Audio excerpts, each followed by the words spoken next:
Welcome everyone to Lambda Legal Presents LGBTQ Voices of Color. I'm Richard Saenz. My pronouns are he, him, his. I'm a senior attorney at Lambda Legal. We've got a great panel tonight, and we're going to be covering a range of urgent and current topics. Let me start by introducing our panel. Fashion designer Prabal Gurung of the eponymous label Prabal Gurung was born in Singapore and raised in Nepal. After graduating from Parsons, he worked for Cynthia Rowley and Donna Karan before becoming design director at Bill Blass for 5 years. He started his own label in 2009. His designs have been worn by many public figures and style icons, including First Lady Michelle Obama and the Duchess of Cambridge. A focus on quality and innovation has put him at the forefront of American fashion, with over 90% of the label's collections being produced locally here in New York City. In 2011, the Gurung family established the Shikshaya Foundation to provide education to hundreds of children in Nepal. He was also named Goodwill Ambassador for Maiti Nepal, a foundation dedicated to preventing the trafficking of girls. Prabal Gurung has particularly been outspoken about the Black Lives Matter movement and the need for Asian Americans to stand with the fight against systemic racism. Please join me in welcoming him tonight. Born and raised in Newark, New Jersey, MJ Rodriguez is currently starring as House Mother Blanca in Ryan Murphy's groundbreaking series, Pose. Pose was nominated for a 2019 Emmy Award and a 2018 Golden Globe Award for Best Television Series Drama. The series won a Peabody Award as well as a GLAAD Media Award. In addition to acclaimed appearances on stage and in independent film, Rodriguez's television credits include Nurse Jackie and Marvel's Luke Cage. In 2019, Rodriguez not only became the first openly transgender woman to win Best Actress Television at the Imagine Awards, she became the first Latina trans woman to enter a partnership with Olay Body. Please join me in welcoming MJ with us tonight. Hi, y'all. Beverly Tillery is the executive director of the New York City Anti-Violence Project, AVP, an organization that works to address and end all forms of violence through organizing and education, and supports survivors through counseling and advocacy. Prior to that, Bev was the deputy director of education and public affairs at Lambda Legal, and also worked as an organizer, educator, strategist, and staff leader at Amnesty International, Service Employees International Union, and ACORN.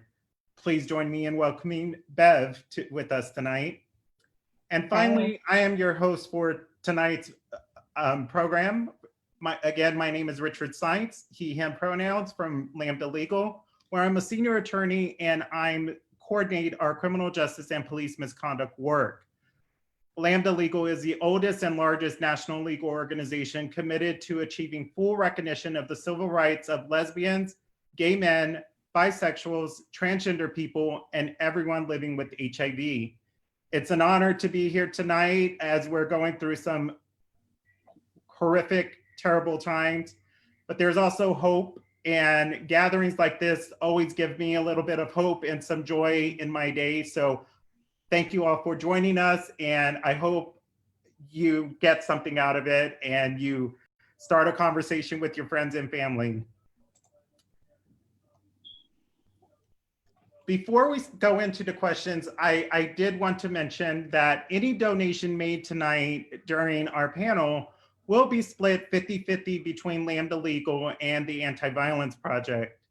Donations will support our work for the safety, well-being, and rights of LGBTQ people and people living with HIV.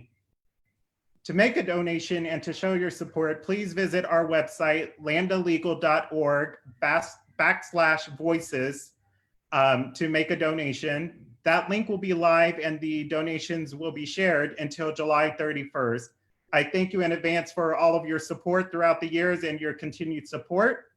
And with that, let's dig into the questions. Okay, this question is for the panel, and it includes a quote that MJ you might be familiar with. In the second season of Pose, Billy Porter's character says, I've been to 3 funerals this week. Where's the cure?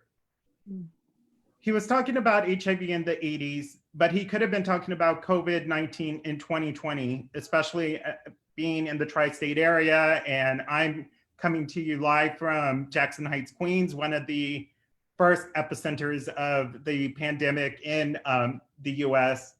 On January 20th, 2020, the first known case of what we now know as COVID-19 was found in the state of Washington. 7 months later, we now have over 3.5 million people who have or have had COVID, with an asterisk, knowing that testing has been one of the major issues going on. We know that over 137,000 deaths have happened. And as we continue to mourn the lives that we lost, it's important that we don't forget what's going on and what has brought us here.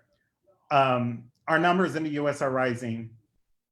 So to the panelists, how are you each seeing and reacting to this pandemic? How has COVID-19 impacted you personally and professionally? And how have you coped? And I want to start with MJ, if you want to share. Yeah. So I feel like with this whole pandemic coming on, I was very thrown off. I didn't know how serious it was in the very beginning. I just knew that I had to take the necessary precautions to make sure that not only my health was okay, but the people that I surround myself with were okay. And it was a bit hard for me knowing down the line that the contentious rate was rising constantly, and then it out of nowhere affecting 2 of my family members, 3 of my family members, 2 of them who have now passed on. So it's affected me in a very, very I can't even put the words to it, but it's definitely affected me emotionally.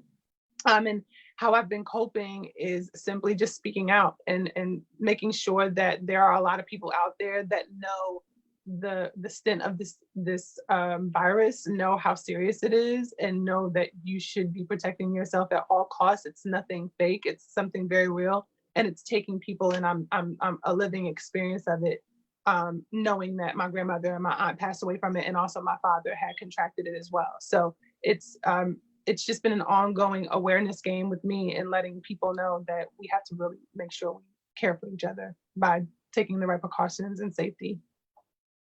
Thank you, MJ, and for sharing with us the loss of family members who we're bringing into this conversation also with us tonight. Prabal, if you can share with us your experience. I'm sorry to hear that, MJ, first of all. I mean, for me, during times of difficulty or uncertainty, for me, it's always been, I always try to embrace the unknown with like an open mind and positivity. Like, as much as, I mean, it sounds like, words and everything, but that's the only hope, is the only, moving factor that, takes us into the future. Like, so when COVID-19 began to impact the US, so I started to ready myself to like let go of the world I knew, as difficult as it was, and open myself up to the like new reality that would forever take its place, So while the pandemic has brought, I would say, immense grief and hardships and challenges that we never, I mean, let's be honest, nobody was prepared for. I also believe that it presented us with an opportunity to like rethink, reboot, and reset, like how we move forward professionally, personally, as a culture, as a country, as a nation, as a universe. So to evaluate our goals and beliefs and challenge ourselves, I mean, I feel like to evolve into the best version of ourselves. That's what I think this is. I keep on telling myself, because, sometimes when you're like so caught up in the, I would say, the news cycle and the panic and the moments of that, I have to constantly tell myself, okay, hope. Hope and love is the biggest resistance that you have to go from. I mean, from the business side, this is definitely I would say, been the most challenging. It's challenged me to a place even more of an emphasis to, like, look after have a conversation around sustainability.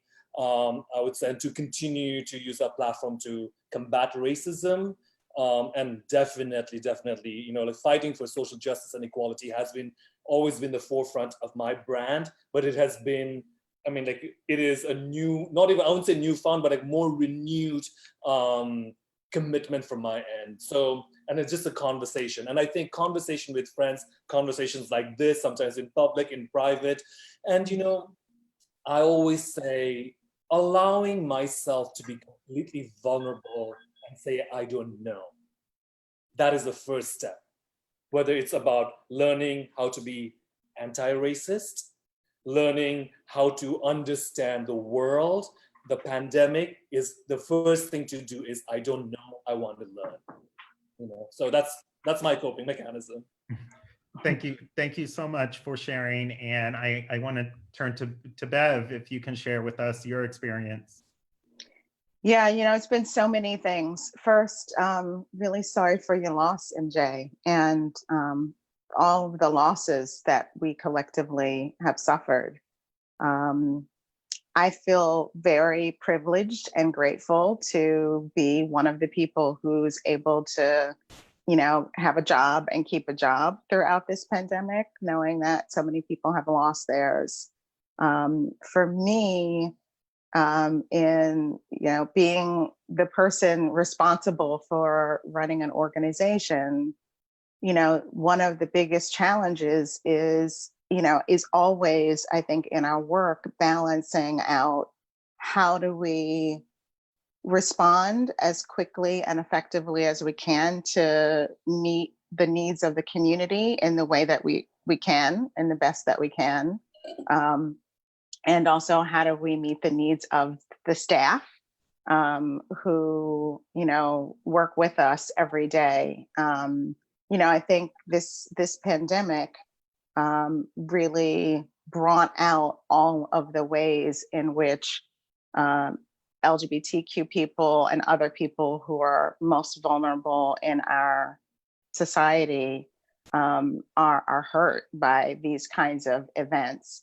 And so we had that dual pull around making sure that we were doing what we needed to do to take care of community and also taking care of staff. And so, we really tried to do both of those as best we can, and recognizing that, it is a different world. We can't expect things to function and run the way that they've been before. And that we all have to be able to give each other and ourselves a little bit of a break, and acknowledge that there are days when, we're going to be in it and most productive, and days when we're dealing with grief and anxiety and fear, where people are dealing with their own health issues. All of those things are happening. So really just trying to, sort of walk through this moment, giving myself and other people as much grace and space to react however we need to react. And then, I live with my partner and my 14-year-old daughter who was, navigating school remotely. We were all in the same space at the same time trying to function, and really managing that, sort of worry with also trying to remember to be hopeful and to take the blessings in, the time that we had together that we don't usually spend. And, certainly at the beginning of the pandemic, when we were first sheltering in place, we tried to do a lot of things that we didn't get a chance to do together at home, movie nights and puzzling, and really just like enjoying each other's company in ways that we, when we're so busy and we're all doing our own things, we don't get to do. So really taking some of those times as well. And then, thinking about family and friends who are, all across the country, trying to check in with people, make sure they're safe, and trying to keep our own selves as sane as possible. Yeah. Thank you, Bev. And I know that the Anti-Violence Project runs a 24-hour hotline. Can you tell us a little bit more about it, and what is the number in case people are looking for help? Yes. Anyone who is LGBTQ in the community, HIV affected, and is experiencing or has experienced violence can call our hotline at any time. It's 24/7, it's bilingual. The number is 212-714-1141. And we take calls from people who are experiencing immediate crises of violence, people who are dealing with emergent homeless situations, people who are dealing with intimate partner violence, people who are trying to get in shelters, who've been just attacked by someone, and also people who have witnessed violence, as well as people who might be experiencing the trauma from violence that they've experienced in the past. So all of it, people can call. We help people immediately, helping them thinking through what is your plan for safety right in this moment. And then when it's applicable, we make referrals to services. And it also opens the door for people to receive services at AVP, either counseling services or legal services. And we also do organizing work, as you said before. So often folks who call our hotline find their way into organizing campaigns and projects as well. So there's lots of ways for people to sort of walk through that door, the hotline, and then get involved in the anti-violence movement in lots of different ways. And what I will say is, during COVID, we were hearing from people about all of the different things that you can imagine. Our community was experiencing, and still is experiencing, heightened violence from police violence. People, sort of being caught up in the crackdown around, people being out during COVID, particularly in the beginning when we had the first shelter-in-place orders, to people who were experiencing intimate partner violence, people who were experiencing in our community hate violence while they were sheltering in place. And that's one of the things that we haven't talked about as much in our community, is that if you were in a living situation where you might experience hate violence either from a landlord or a family member or a roommate, that also was heightened, as well as intimate partner violence during COVID. And so a lot of people were in crisis all at the same time, and really looking for resources at a time when resources were being cut off. So people were not having access even to sort of basic needs. How do I get food? How do I access shelter? All of those things, people were calling our hotline. And then there were people who we knew weren't calling our hotline because it wasn't safe for them to do so because of those situations. And in some ways that was even more worrisome, knowing that for a lot of people, because they were sheltering in place with people who were causing them harm, it was harder to reach out for help. So we tried to do a lot of outreach in community, and have really carried that through to Pride season, encouraging people to just look out for each other and check in on your friends during this period of time when we really need each other more than ever. Wow. Thank you, Bev. And I think all of you mentioned just a lot of questions that have been raised about what's next, how do we prepare? We know that as COVID-19 continues to be here, it has already changed our daily lives. It has changed how we interact with each other. It has really shown the vulnerabilities within our support systems, and from the government and leaders who are willfully choosing to ignore science, scientists who are having their lives threatened. I think this pandemic, it's a moment that either we are going to do this together and or it's only going to get worse.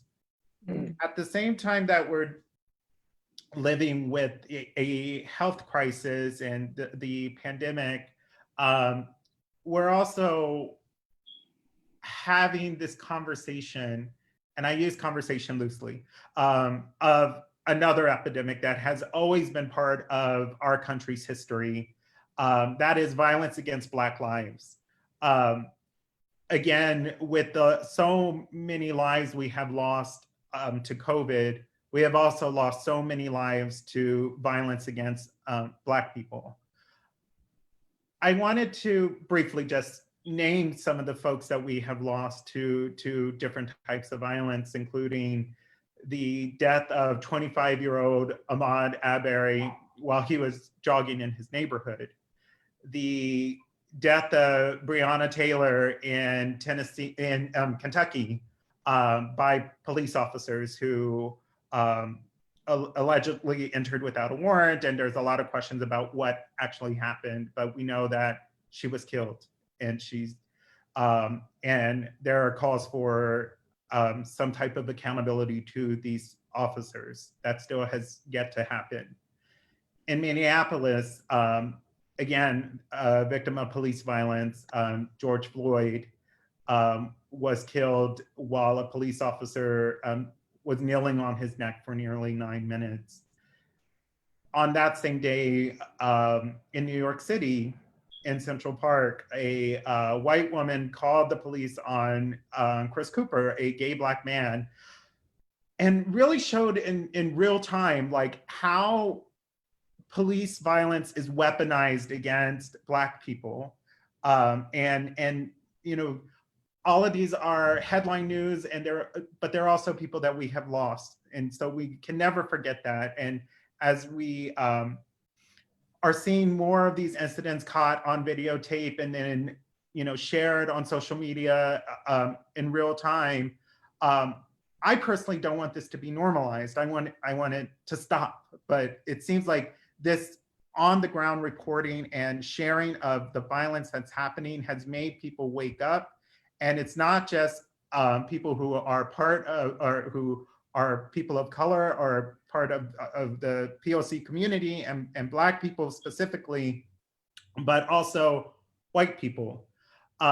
When violence against Black people has been, accepted as business as usual in the United States for so long, my question is, do you think there's a path to change at this particular moment in history, and why?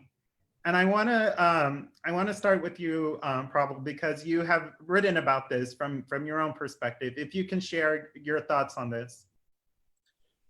Oh boy, I mean, this is a lot of unpacking. For what I keep on saying is what we're seeing right now is what we already knew, we had seen, but everything has come out in open, like completely the curtains drawn out. So for me, like I keep on thinking about the article that I wrote in the Washington Post also, I think about like, there is a path to change. There is, but it's a long, how do you say, like, I always say, okay, this is what I say, in order for us to like, make sure that, change happens and everything, I think there's a consistent, conscious commitment to construct a community with conscience. That's why I keep on telling myself. It is not a trend. It is not a moment, it is a movement. We have to keep on thinking about it.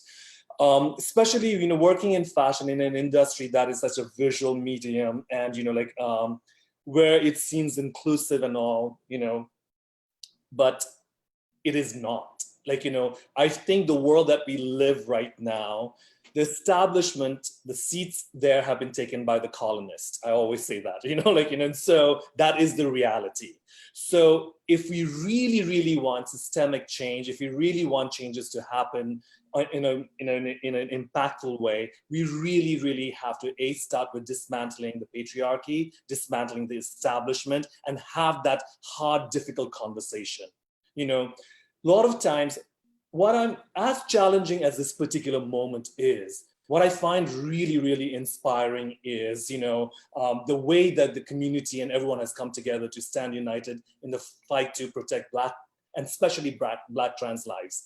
I was in Brooklyn for that, Black Trans Lives Matter rally, and I went by myself. My friends were they were traveling, they're going to their houses, summer houses and everything. I rode by myself, rode in my bike, and I went there.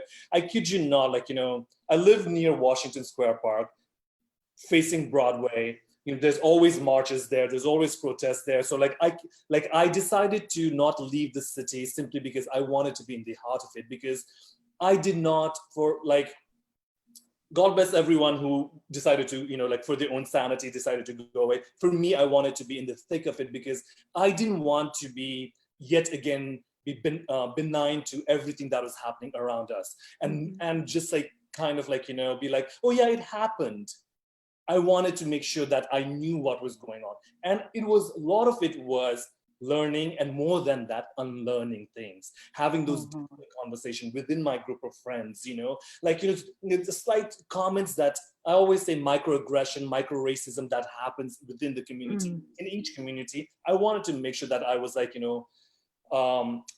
calling it out. And I'd always been that kind of a person. So oftentimes, I get the trope of being the angry person. I'm always I'm the agitator. And I've always been very comfortable with the notion that I may not be the most popular person in the room, and I'm fine with it.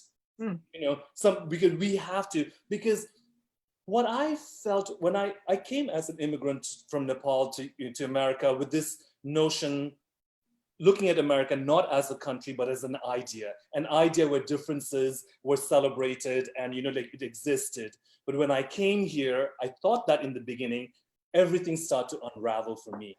I started to, as a gay, Asian guy, an immigrant, I started to get stuff like that. And then within all my Black friends, all my trans friends, the violence and all the comments, everything was so, I would say it was pretty blatant. So now we just have the digital medium to record it and put it out there. But what is happening here, what we see now, has been happening for the longest period of time. So to me, I think the only thing that gives me hope in this particular moment, I think we're on the precipice of real change. When you attend the protests and feel the energy and commitment to change that surrounds you, you can just feel it. I think people are recognizing that there's really no true freedom if all of us aren't free. If there's no equality for all of us, we really are not equal. And so I always say, we just have to stay vigilant. We have to make sure that this is a commitment, that you have to make to yourself, to your community, to your friends.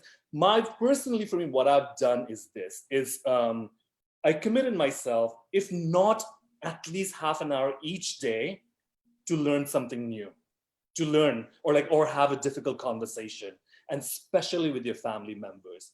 Especially the family members who are from the older generation, especially within the community, the industry that I grew up in, where oftentimes activism is a trend, it's performative, and calling it out, not canceling people, because I don't believe in that, but holding people accountable. So, these are the things that I think in this particular moment. So I do think there's a real path to change. There's no doubt about it. Conversation like this, the whole idea, I always believe in this one truth is, I've never been afraid of confrontation, because confrontation leads to conversation and discussions. Discussions often results into solutions. And that is the only thing. How many times all of us POCs, we get the trope of being the angry person, angry woman, angry man, angry this, angry that, I'm sorry, F it. I don't really care. I am willing to have that. So yes, I may not be invited to all the parties, but I'm always the right ones. Great. And MJ, if you can share with us. I would like to like even tackle the notion of you mentioning science earlier and how even in political circumstances that science is being discriminated against when it's actually a real thing. Like this is something that has happened for many of years. And I mean, when I see something like that, it just makes me think that of course, you know, that if someone is able to deem that not real or something not to look at, then of course those specific individuals who are a part of a percentage of a demographic that so happens to be of light complexions, white, it makes sense that they would not even pay recognition to Black lives or even Black trans lives in that matter. I do believe that there is change, and I do believe that we can constantly make change. Like Prabal said, I think it's important that we talk about these things. We take the initiative on our social platforms. We take the initiative getting out there and making people aware. And that's the only way change can be brought about. I'm someone who does not like violence. I hate violence, but I also know that when peace is on the way, there is something before that peace. And most of the time it's a bit of chaos. And if it has to ensue, then so be it. No one is constructing it, but sometimes it happens when there is a people that is completely tired. And so happens that it's the lives of melanin individuals. And I think with this change, it brings about, like also what Prabhu said and also what Bev said, a conversation of us making sure that making sure that we lay it out on the line on what is the truth and what has happened and what is the real cause of this. You know, it's an intimidation against melanated individuals, a specific group of people who are intimidated by melanin. And when I mention melanin, I'm talking about many individuals who fall into that bracket of what America calls Black. There's a big umbrella, and what falls under that umbrella is Asian individuals who are melanated, African American individuals who are obviously melanated, African individuals who are melanated, Latino and Latina and Hispanic individuals who are melanated. This is a global problem, and it has been happening all over the world. And I think the change will come once some of these people who are also melanin deficient, who are on our side to understand, really recognize it and actually stand true into backing us and not just doing it for the trend, like Prabhu said, but standing true to it. And even so, standing on the front lines with us so that this change can actually somewhat happen quicker. I agree with Prabhu that it takes a while if there aren't a lot of people who are on board with the movement. But if there's enough people who are on board with the movement, then the change can happen somewhat quicker.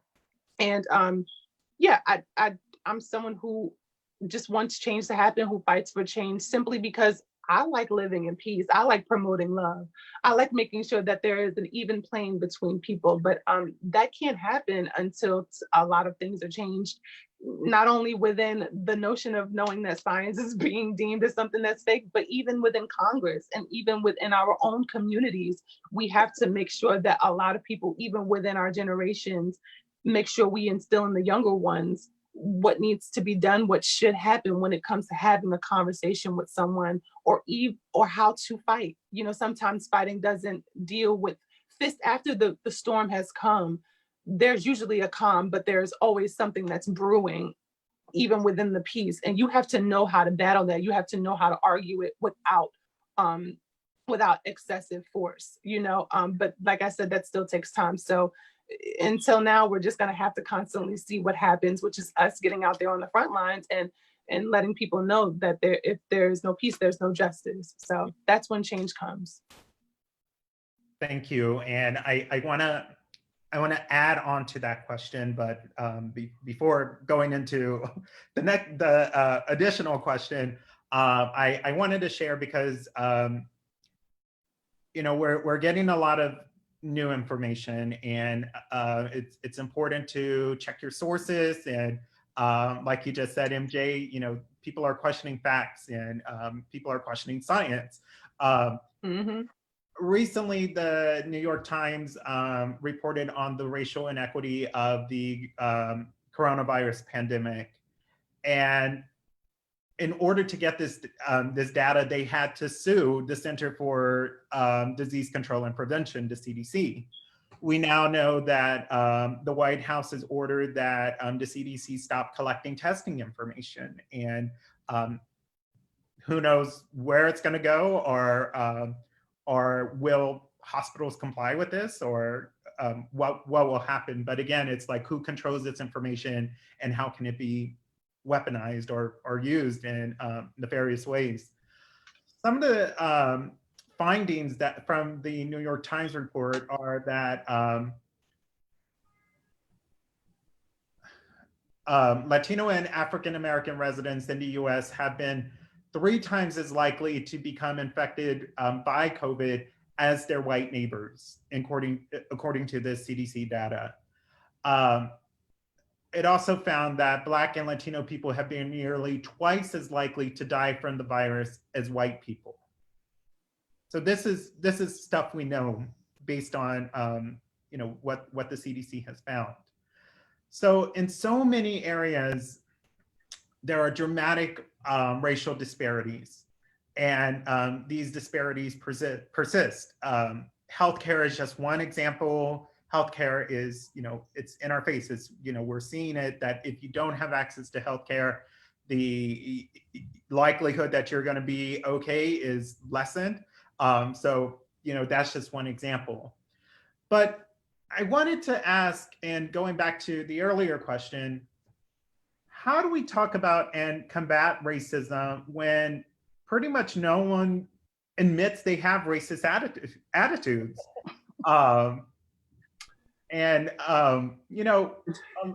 We use things like, well, the bias is unconscious bias, or it's hidden, but we also know that it's also not always hidden, and it's right. It's overt. And then when you call someone out on it, the first thing we hear is, well, I'm not a racist. So going with this new question, how do we talked about a moment. Yes, there can be change, but how do we even get there when people don't even admit that racism is a problem? And I'll continue with you, MJ, and then Bev, if you want to jump in, and then Prabal, if you wanted to add also.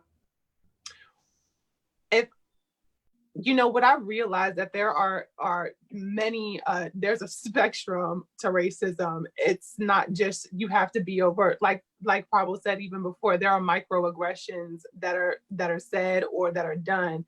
And when it's announced upon, there's always like this, like you said, there's this combative way through words of, I'm not a racist. I think the way you address that, if this is someone who has constantly done this, or if this is a person who just doesn't want to take the heed to what you're saying, or even your feelings as a person who has gone through a lot in this time, I'm someone who separates myself from people like that, because you realize in that moment that there is no learning space for them. They're willing to learn other things, but they're not willing to comprehend or learn your circumstance as a person who has not only been through a multitude of circumstances of derogatory slurs, of microaggressions, or even just be put down as a person who is a minority.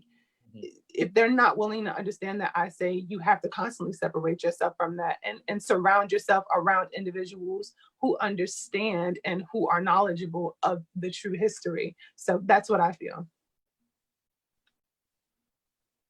Yeah, I would add to that, one of the things that makes me hopeful about this time is that I do think that people are having this conversation on a couple of different levels, which is really important.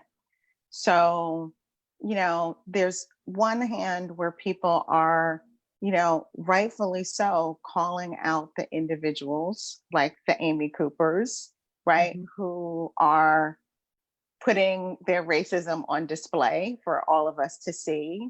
And we're seeing that happen over and over, right?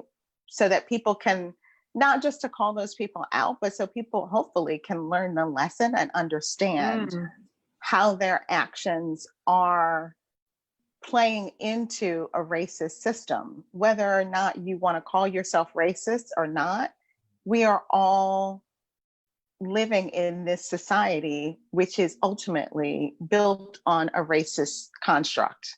And so, I like the way that, in the protests, we moved from just having a conversation about individual murders to let's talk about now how to turn this into a fight for systemic change, right?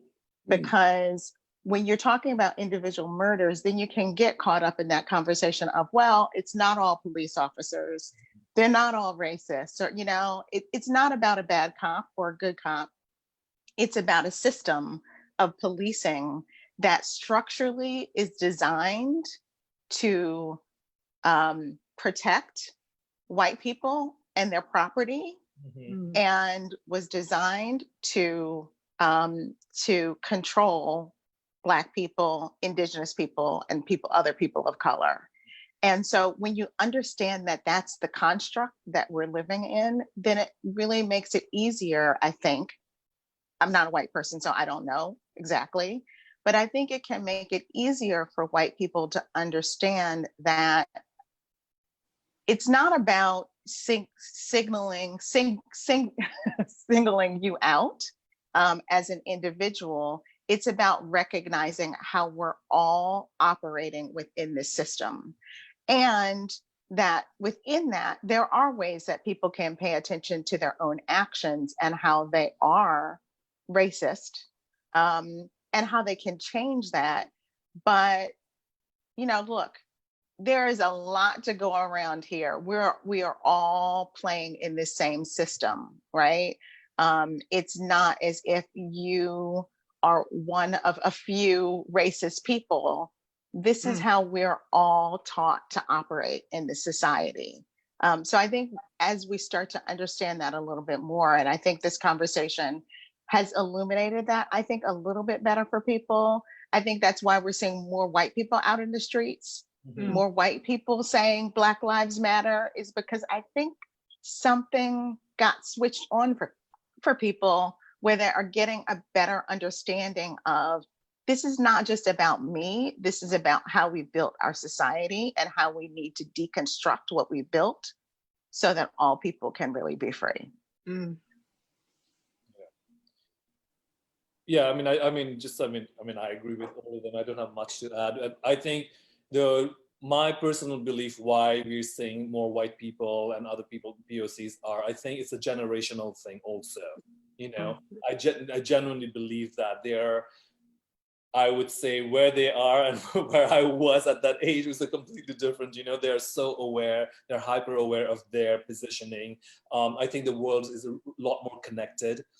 One thing that I do, I agree with MJ, what she said regarding removing yourself from a toxic situation and an environment to save yourself, The other thing that I do see is and I look at a person within my community and within my circle, it's if there's a consistent toxic behavior that I've seen, I remove myself. But however, as a POC, but not as a Black person, right? I think it becomes my extra responsibility. I feel, I don't know, it's a personal thing, to speak up, okay, to correct my other friends, whether they're white, Asians, Latinas, or all of them, and especially people from a privileged place. I always, the things that I address about is the white fragility, things that the privilege and the access that they have, discomfort. I talk about with my privileged friend is how things like Medicare for all, why it becomes a necessity in a conversation like this right now. The health system, all the conversations that we need to have. And, just so that, one of the reasons, I started to speak out as a person, as a designer, and as a brand in an environment and I would say in an industry that is really often not in forefront of having this conversation, was simply because my price, I live in a luxury designer price point, right? So all these women who have been really supportive and everything. The conversation around activism usually happens on the street, You know, I wanted to get into the dining tables where the disciplines and the paychecks are, you know, signed. I wanted to go there, you know, and fortunately, a lot of my customers are very supportive, you know, but there are, you know, people who are from the other side. But my thing is, I always say, I am fortunate enough to have this position to enter into that room and have this semi-difficult, somewhat of a difficult conversation. I'm willing to have it, you know, and that's my commitment. And that's how I feel like in the change and everything that's going to happen, the things that we want to see happening. So yeah, that's just a few things that I wanted to add. Yeah. Thank you all. And I cannot wait to the day when we're able to sit at a table with each other and have Right. a conversation. Let's do it. Not have facilitating this. Thank you all. And I also want to bring into this conversation that within the past few weeks alone, we have learned of the deaths of a number of young Black trans women who were killed. And there's various stages of the investigations and of what happened. We also know that the violence against Black trans women is underreported, including when it is reported that there's misgendering that happens, which is a form of violence. We know sometimes, according to Lambda Legal's report, Protected and Served, which Bev, you worked on also, you know, that we know that interaction with the police can be a violent moment for anyone, even someone who's seeking help, when we're not taken seriously, or when we're told we deserve it, or that you should fight back. You know, that our violence and our pain and our deaths are not taken seriously. So, you know, we have lost Brayla Stone, Mercy Mack, Shaki Peters, Bree Black, and these were young women from age 17 to 32.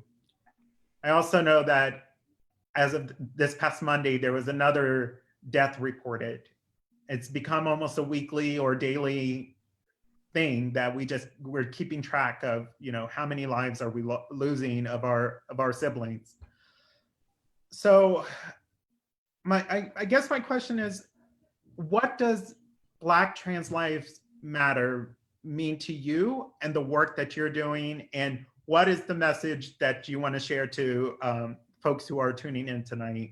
And I want to start with you, MJ. And on Pose, you play a protective mother to your children who are Black and Latinx, queer, and trans people.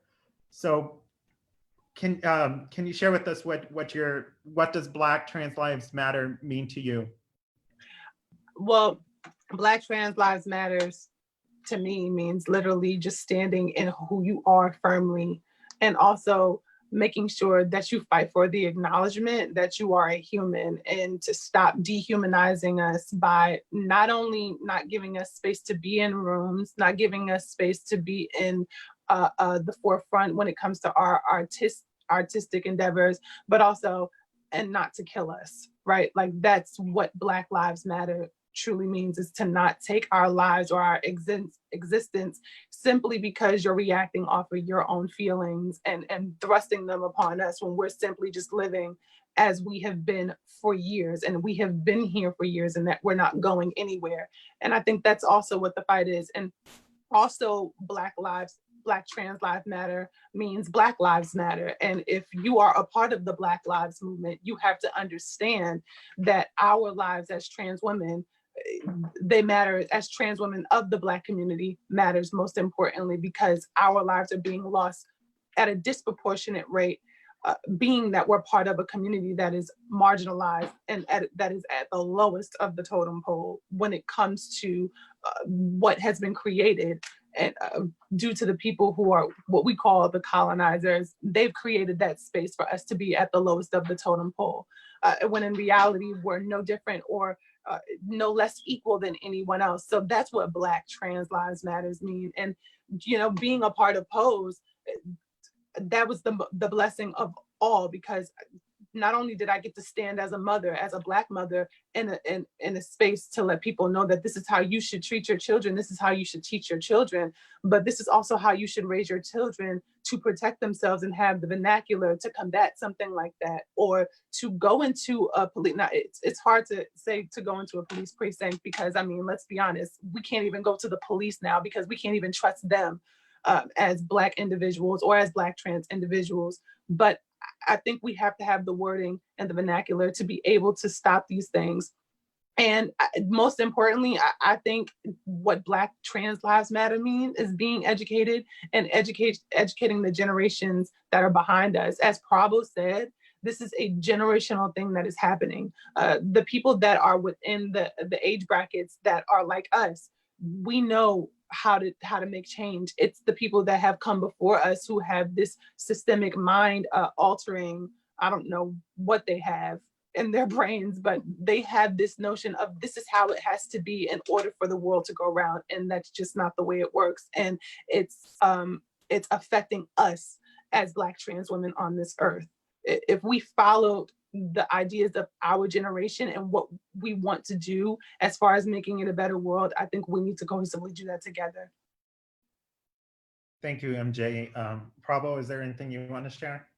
I think, Black trans lives matter. Like when I think about it, there's so many things. First of all, the very civil liberties we get to enjoy, it's because of them. So my life is one of, when I think about trans lives and Black trans lives, one is of utmost gratitude, immense gratitude. That's how I operate in my daily life. The other thing is also, when you look at them, when you hang out with them, when you hear their stories, when you really let them in your life, you truly understand what resilience is, what empathy is. And you don't need to read a book. You don't need to, watch a movie. You don't need to be a spiritual guru. You really just hang out with them, get to know them. And to me, I'm just telling you, for me, like growing up as an effeminate kid, always feeling alone, the people who embraced me, whether in India, whether here or everything, has always been, people like, who didn't follow into the heteronormative idea of what a man should look like. It's always been, whether it's trans women, and so that has been the biggest lesson for me. And another thing, and having said that, the other thing that I also think that is really, really crucial is trans lives and trans people and gay people, and special trans people, are not here for anyone's entertainment. Right. Not to be fetishized, they are to be celebrated. And if you can't get that idea in your head, you need to go back to school and learn it again. You need to surround yourself, educate yourself, and not just sit in your, and I am so glad there's a show like Pose, right? I'm so glad, so there's all this stuff happening. But let's also not forget the reality. Mm-hmm. For a lot of things is the headlines that often gets, in the thick of it, when the Black trans lives, the rally was happening, though that was like the trending top, everyone was posting it. Now everyone's posting their holidays, right? So, the thing is, it's a consistent thing. And I keep on saying this, as I said, my commitment, forget about my commitment. I'm keeping all of my friends and people around me on check. And it's not an aggressive thing. It is an important thing. If I'm to have a conversation about the new music that came out and I'm dancing, I love all of that stuff. And MJ knows this, we dance and all this. Right. Simultaneously, in that conversation, I should be able to have couple of conversations around what's happening. And the primary goal is to have the conversation about Black trans lives. It is important. It is so important. So that's how I look at it.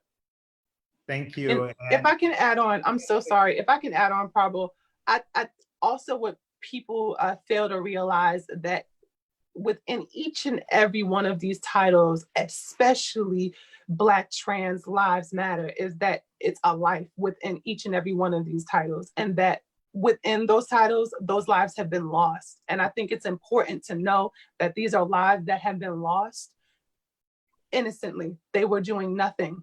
Yeah. They contributed to no criminal acts. Their life was taken away simply because of their existence, whether it be the color of their skin or how they exist in the world as a person as anyone should. So I just hope no one forgets that within Black Lives Matter, there is a life, and that the life is a trans life that has been gone and lost. Thank you both. And, you know, we are coming up at the end, but I wanted to first recognize and celebrate the Anti-Violence Project. And I'm proud to serve on its board of the Anti-Violence Project, that we are celebrating the 40th anniversary of the Anti-Violence Project this year. And you know, AVP began in the 1980s in response to violence against gay men, sometimes at the hands of police. Bev, briefly, what does Black Trans Lives Matter mean to the Anti-Violence Project? Oh, one of the things that it means to the Anti-Violence Project is acknowledging that both transphobia and racism exist in the LGBTQ community, and that we have to acknowledge that. And so when we uplift and hold up Black trans lives, it's saying that we are not going to be able to end violence for our community if we don't end violence for Black trans women. And, you know, not only that the folks who are most impacted by violence should be centered and at the forefront of deciding what changes are needed, how we fight for those changes, what all of that looks like. But as Prabal said, that these are people in our community who we need to learn from about how we build our future. We just, over the weekend at AVP, we do a Trans and Gender Nonconforming Leadership Development Academy, and we had the graduation. And one of the things I said to the graduates is that one of the things I learned from TG&C folks is how to tear down the binaries and the boxes that not only we don't need in our society, but that harm us. And our community is so much better for learning that, right? How do we build a future and of safety for people without those boxes and binaries that we rely on so much? So, you know, for me and for AVP, that's certainly one of the things that we think about when we think about Black Trans Lives Matter. We are really trying to move forward in our anti-violence work, prioritizing the folks who are most impacted by violence. And obviously that's Black trans women, among other folks. And, you know, seeing and helping to support the leadership of Black trans women in our community so that their voices can be heard, can be a part of the decisions that are made. That brings me a lot of joy, to be able to be in this position, in this organization, and be a part of doing that every day. Thank you, Bev. And I would invite folks to go to avp.org for more information about AVP's work and how to get help. And also invite you all to go to Lambda Legal's website to hear about our current work, including fighting back against more challenges from the Trump administration to our healthcare and our protections within the Affordable Care Act. I also want to, before we sign off, thank you so much to the panelists for participating tonight. One thing that was said earlier is, you know, giving grace to ourselves and to others. So I hope these insights, this wisdom, this dedication, this commitment that was shared, that people really feel it.